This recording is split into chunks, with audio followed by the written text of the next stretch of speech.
নমস্কাৰ, এই মুহূৰ্তত আহি পৰিছে এক ব্ৰেকিং নিউজ। হয়, যদিহে উৎকট গৰমত বিদ্যুৎ বিভাগে কাৰেণ্ট কাটি দিছে, তেন্তে লগে লগে বিদ্যুৎ কৰ্মচাৰী চাকৰি কৰ্তন হ'ব। হয়, প্ৰচণ্ড গৰমৰ সময়ত বিদ্যুৎ কাটিলে লগে লগে যাব চাকৰি।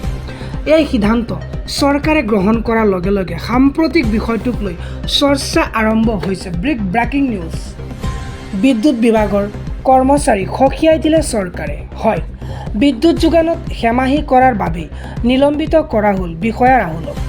যোগেশ কুমাৰ নামৰ আন এজন অভিযন্তাকো নিলম্বন। হয়, সৰু সৰু কৰ্মচাৰী নহয়, শীৰ্ষ বিষয়াৰ গ'ল চাকৰি। গৰমৰ দিনত বিদ্যুৎ কৰ্তনক লৈ একশ্যন আৰম্ভ কৰিলে উত্তৰ প্ৰদেশ চৰকাৰে। হয়, ব্ৰেকিং নিউজ। হয়, এই মুহূৰ্তত আহি পৰিছে এক গুৰুত্বপূৰ্ণ খবৰ। প্ৰচণ্ড গৰমৰ সময়ত বিদ্যুৎ কাটিলে লগে লগে যাব চৰকাৰী বিষয়াৰ কৰ্মচাকৰিৰ। হয়, ব্ৰেকিং নিউজ।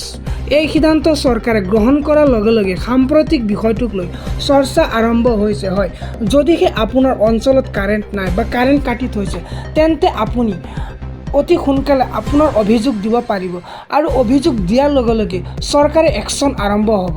নমস্কাৰ, ভিডিঅ'টো ভাল লাগিলে এটা লাইক কৰি শ্বেয়াৰ কৰি দিব।